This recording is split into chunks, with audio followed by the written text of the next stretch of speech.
Okay, kabayan. Magandang araw po. Alam nyo, meron pang isa palang certainties sa buhay po ng tao. Ano po, kabayan? At ito ay ang ating pong pagtanda, kabayan ko. Pagtanda. Walang itinatangi. Hindi lang tao, kundi lahat ng nilikha ng ating Panginoong Diyos.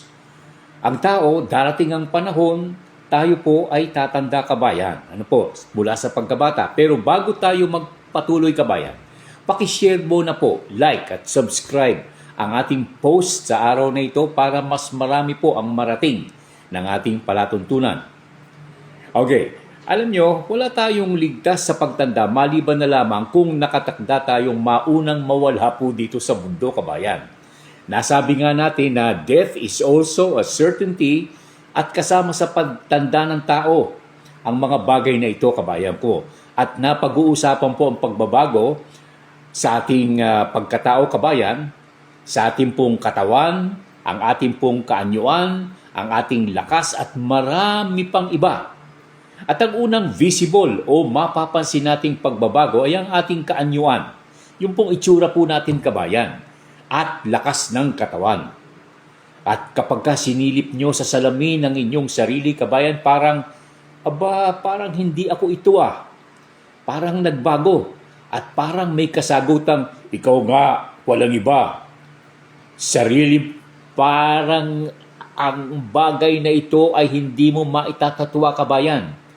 At nasabi nga, walang iba. Kung hindi ikaw nga ang naririyan sa nakikita mong reflection, kabayan. At alam nyo, kabayan ko, remember, life is just a short journey, kabayan ko. At tulad ng awitin na parang sinabing, sooner or later, you will have to go. Medyo malungkot, Okay, sa pagtanda ng tao, kabayan, sabi nga ng isang kaibigan, pains and aches will slowly creep in until one day you will find it hard to stand. At ganito rin po ang mangyayari sa atin, kagaya po na sa inyong lingkod, to raise legs or to bend. Marami sa atin na ito po ay totoo. We often find it difficult to put on our pants or shoes all alone, kabayan. Hindi ba? May tanong ko sa inyo, And as we get older, we notice also the loss of balance. Yung pong balance nawawala, kabayan ko. At para tayong tutumba, para na rin si Moses na kailangan po ang cane o tungkod.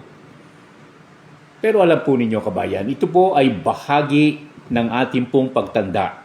Pagtanda ng lahat ng tao sa mundo. There are no exceptions, kabayan. Tandaang itinakda ng Panginoon na lahat po tayo ay daraan sa pagbabago at pagkakaroon ng edad na hindi po natin matansya. Tumatanda po ang lahat, kabayan. Walang itinatangi, mayaman man o mahirap. At dito ay nasambit ng isang may karamdaman, ang lahat pa lang ito, kabayan ko. Itong ari ng mga tao, pagdating ng takdang panahon, bali walang lahat, kabayan ko. Walang parang walang silbi, Walang halaga. Wala kang madadala, mamahaling gamit, salapi, sa mabuti o masamang paraan, kapangyarihan, kabayan, karangyaan sa buhay, maiiwang lahat, kabayan. Yung yaman na sinasabi po natin, sa mabuti o masamang, maiiwan lahat po yan, kabayan ko. At kung masama, tandaan po ninyo, the wager of sin is eternal death, kabayan. Ibig sabihin, kumukulong apoy, impyerno ang ating hanggahan, kabayan. I said it before, may this be a reminder for all to hear. We were born naked, and naked we shall depart. Dumating tayo ng hubad sa mundo, at hubad tayong lilisan, kabayan. Tandaan po ninyo. God bless po sa lahat ng ating mga kabayan.